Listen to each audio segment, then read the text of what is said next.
What's going on, fellow rock and rollers? Peace and love, thumbs up, and A-OK, cowabunga, and rock and roll. You see it in the description.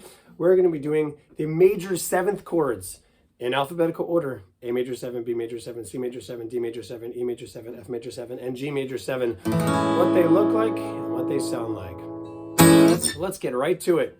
We're going to get into playing the A major 7, which is our first one, and that looks like this. You're on the 2nd string from the bottom, the B string on the 2nd fret. Skip a string, go to the 3rd string from the top of the 2nd fret. This looks like an A7 like we did initially, which makes this an A major 7 is by putting your pointer finger up in between those two strings, right, on the 1st fret.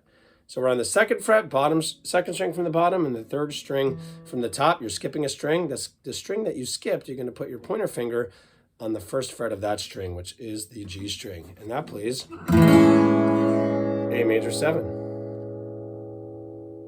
It looks and sounds like that. I use these fingers to play them. It's just easier for me to do it that way. Let's try it out. All right, let's get next to it here. B major 7. This is a very interesting chord.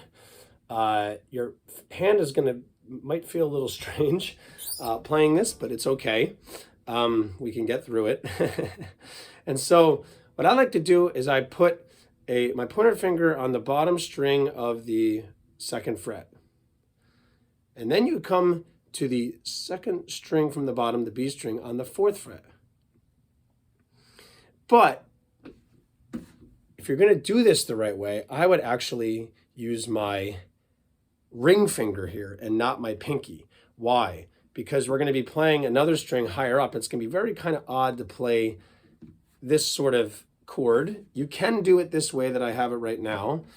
So either way it can work. You're on the bottom string of the 2nd fret. Then you're on the 2nd string from the bottom on the 4th fret. Here's my pinky there.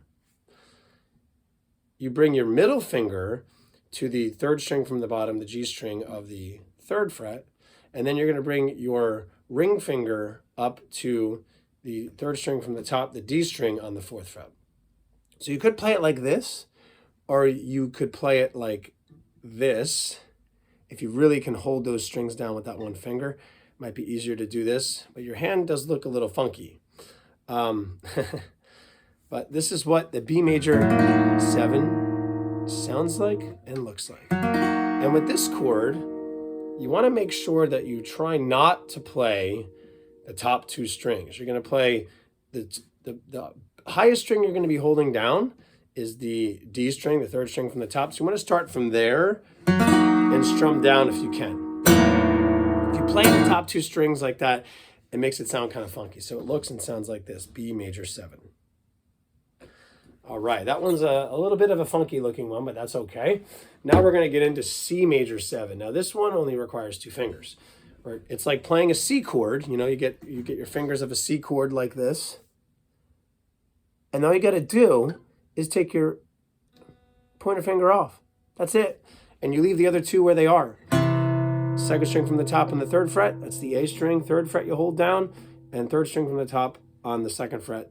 That is the D string you hold down. Ooh, that's really nice. That's a C major 7. Try not to play the top string. You try to play that A string. The 2nd string from the top is the highest one you want to try to play in this one. Otherwise, it might sound a little funky. So that's what it looks and sounds like, the C major 7. All right, here comes your D major 7. We could use one finger for this. Go to the bottom 3 strings of the 2nd fret, and you just bar those 3. Pretty cool. Now, unlike the other chords we just played, you can play the string above what you're holding down right now because that's the D string. So if you play the D string open, you're getting that low D note. So it's okay to play the string right above what you're holding down right here. Try not to play the top 2 because, again, it would make it sound funky. But you can play the string right above where you're holding down. So you're holding down the bottom 3 strings of the 2nd fret, and then you can play the string above it because it's the D string, get that low D note in there, and that's a D major 7.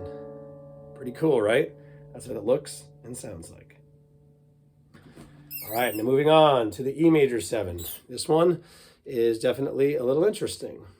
So that's what it sounds like.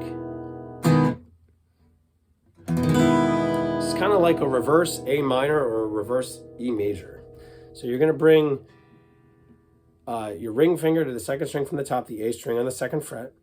And then you're going to go to the two strings below that, the D string and the G string on the first fret, and you play them like that.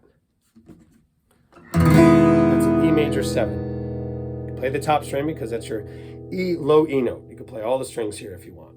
Just hold these particular ones down.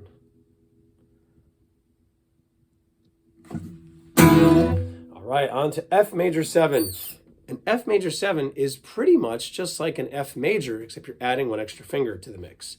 So if you were to play F major, you would be like this, right? Second string from the bottom, the B string on the first fret, you hold down.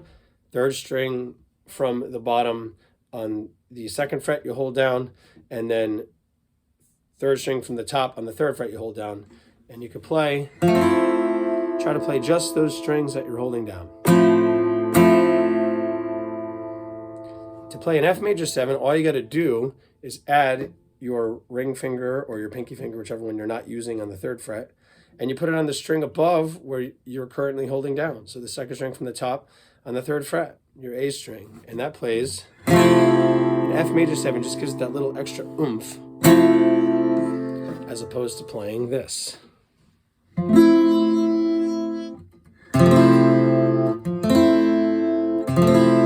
Extra power behind it. Alrighty, and our last one, we only have to use 2 fingers for this one. All right, a G major 7 is top string of the third fret, like you would normally hold your G note up there, and then you come down to the bottom string of the second fret, and that's it, just those 2 strings. You could strum all of them here.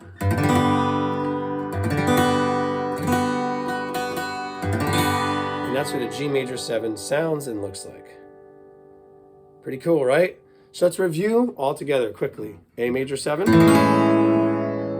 looks and sounds like this. B major 7 looks and sounds like this.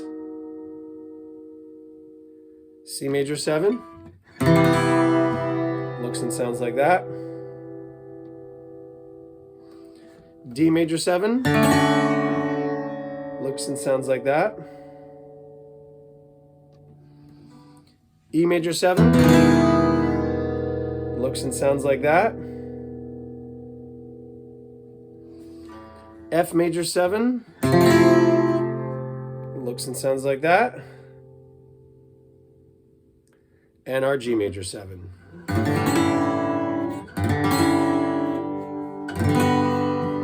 Looks and sounds like that. Good stuff today. Thanks so much for tuning in on the major 7th chords. Really, really unique chords that you can use in various songs. Have a lot of fun with them. Rock and roll. Peace, love, thumbs up, and AOK, cowabunga, and rock and roll. We'll see you next time for who knows what. Keep on tuning in. Bye-bye.